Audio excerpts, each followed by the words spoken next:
This is Module 15, Lecture Notes 29. Today we're going to talk about chemical equilibrium. And equilibrium is just another word that means balance, a chemical balance or an equilibrium.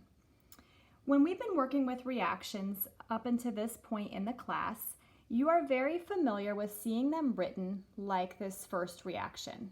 Here we have nitrogen dioxide reacting with carbon monoxide, making two new products. And you're used to seeing the arrow pointing to the right.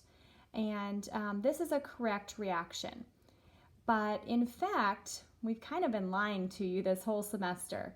When you write reactions or when we represent reactions that happen in real life, this arrow should technically be written as a both direction arrow. Okay, so let me explain why. So when we look at this first reaction, these reactants can rearrange to make these products. But the opposite of that is also true. These products could technically rearrange to form these reactants. And so what's actually happening in a real reaction that's happening in nature is the reactants and the products are constantly going back and forth forming new things until equilibrium is reached. So we will start writing reactions using an arrow that goes both directions in this module. Okay? So we will call this first reaction the forward reaction with a forward arrow. And we'll call this other one a reverse reaction, where the products reverse to form the reactants. And then we'll call this an equilibrium reaction, where we've reached a state in which the reactants and the products are forming at the same rate, and we've reached a sense of balance. Okay? So maybe just right here next to this arrow that it means the reaction can go either way, or either direction.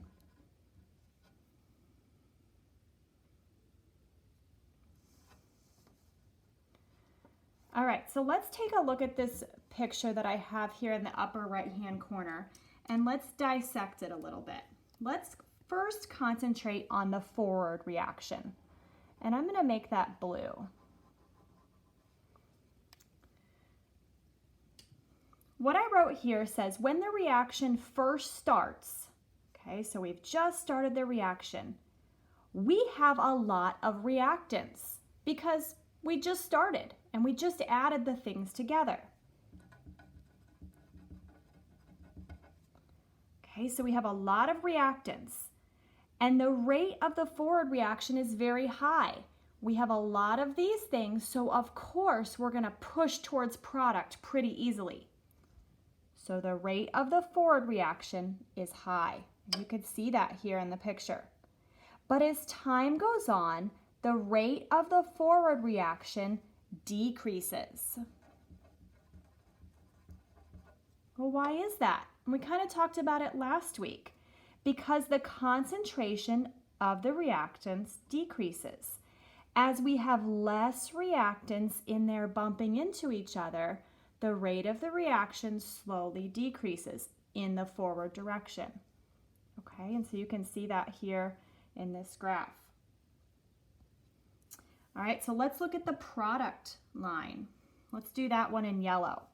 When the reaction first starts, we haven't made very many products yet. It just started. So the rate of the reverse reaction is going to increase as we go. The concentration of the products starts low, so the rate of the reverse reaction is low when we start. But as time goes on, the rate of the reversed reaction increases. So they're just opposites of one another, okay? Eventually you see that the two rates equal out, and I'll draw that in green. And that is called chemical equilibrium.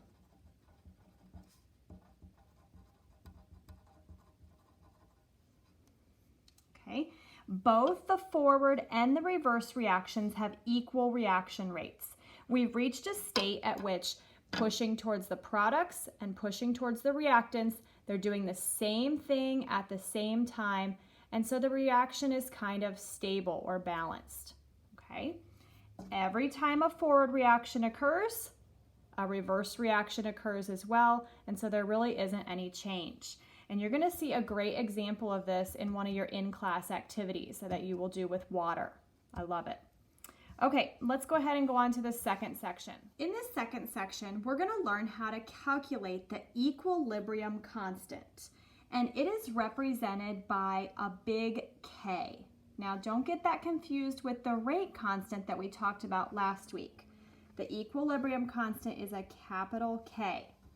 And it's going to tell us how much reactant and how much product are left at that equilibrium point.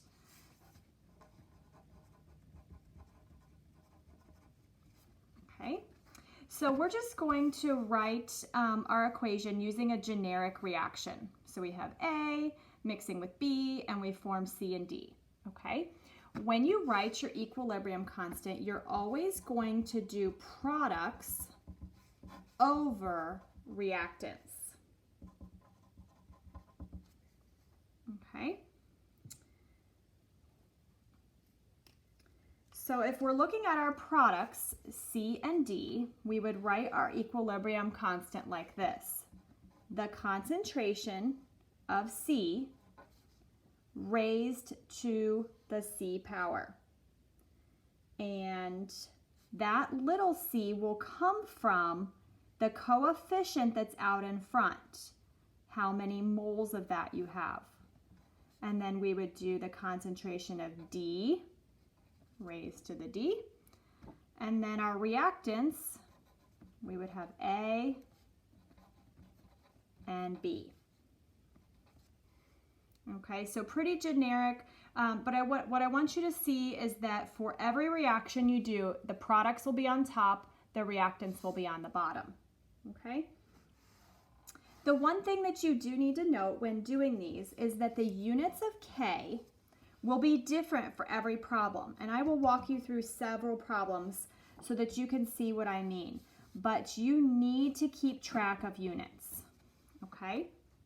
So let's jump into a problem together and see what we should do in this instance. Okay, our first example says the reaction above, so talking about this one, reaches equilibrium, that's important, when the concentration of N2 is this, the concentration of O2 is that, and the concentration of your product is this. So they've given us all the concentrations for each of the things in your reaction.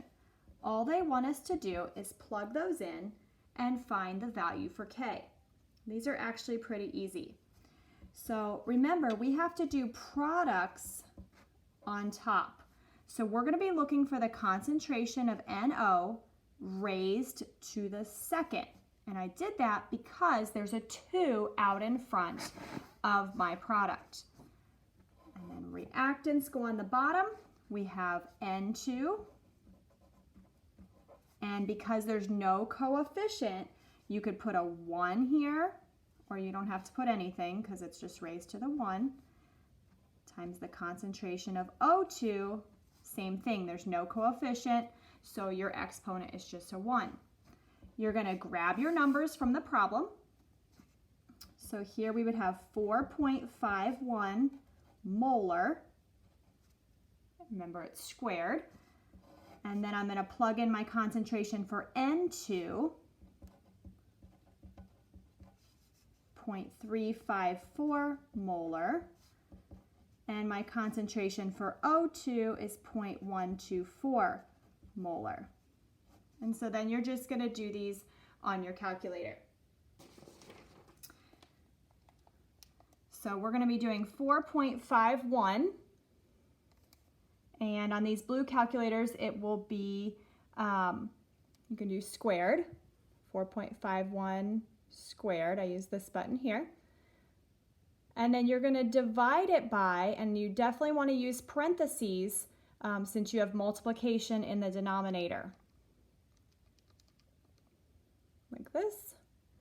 And I get 463.4. Okay, for my number. Now let's talk about the units.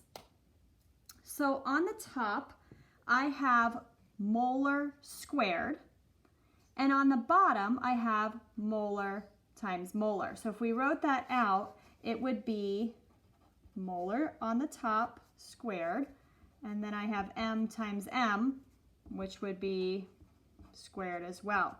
So in this case, our units completely cancel out, and there are no units on this equilibrium constant. It will not always be that way. You do need to keep track of your m's, how many you have on top and how many you have on bottom.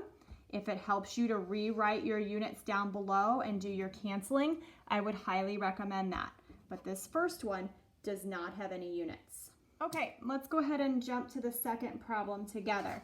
A chemist starts with 1.3 molar of sulfur trioxide and no sulfur dioxide or oxygen gas.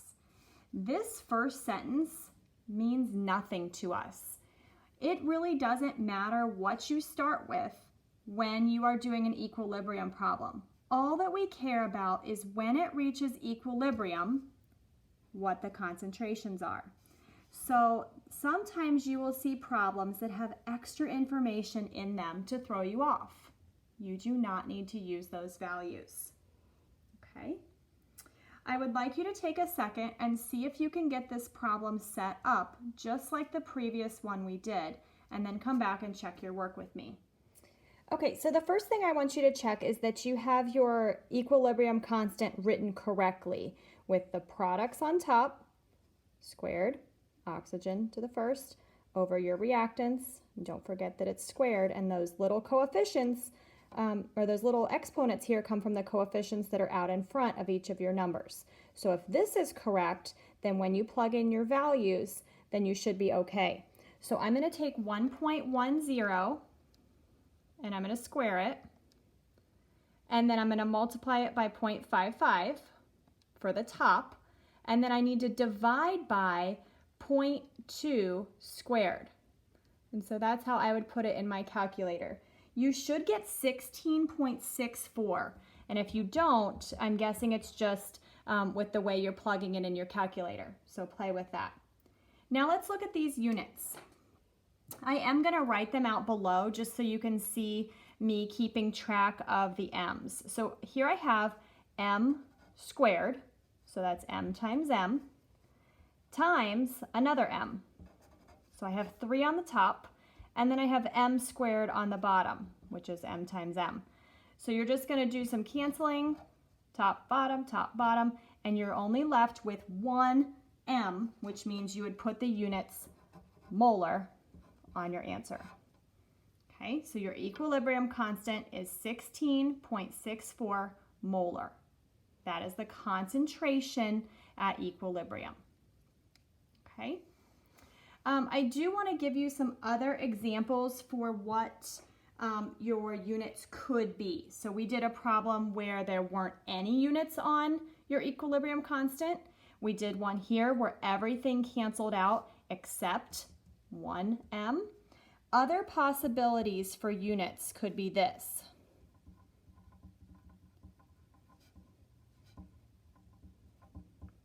Sometimes you will end up with m times m on the top, and that would just give you m squared. And then the other one that I can think of is where your top completely cancels out, but you're left with an m on the bottom. And so the way to write that would actually be 1 over m.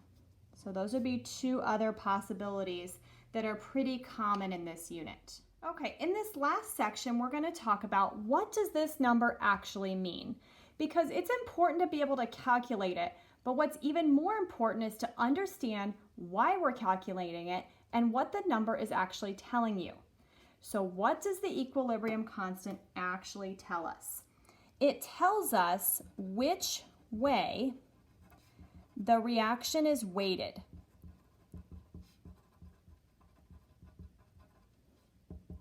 And what I mean by that is it's a gauge to tell us in relative amounts how much reactant and how much product remains at equilibrium.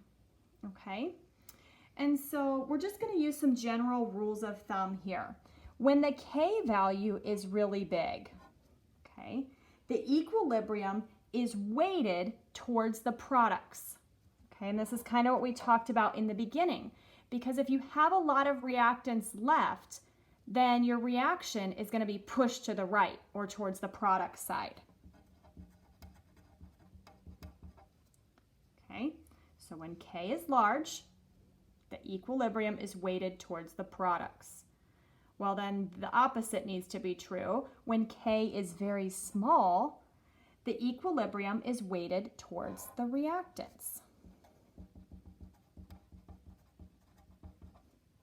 Okay?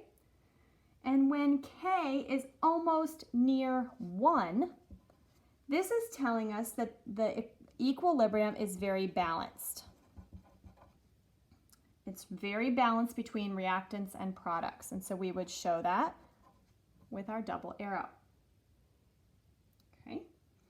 So let's look at just these few examples here. If I gave you these values for K, you should be able to tell me in relative terms whether I have a lot of products, I have a lot of reactants, or whether it's pretty equal. Okay? So for this first one, 1.5 times 10 to the fourth, remember that's really like having a K value of 15,000. I would say this puts it in the camp of being pretty large. So this reaction is going to be weighted towards the products. Okay, let's jump down here to this bottom one. You see this negative exponent. Remember, that's like having 2.8, moving your decimal back 1, 2, 3, 4, 5, 6 places. Okay, so that's going to be a really, really small number, and that's an example of your reaction being weighted towards the reactant side. And here in the middle, I would say anything between 1 and 10 is right around the equilibrium range. It's pretty close to 1. This is going to be balanced.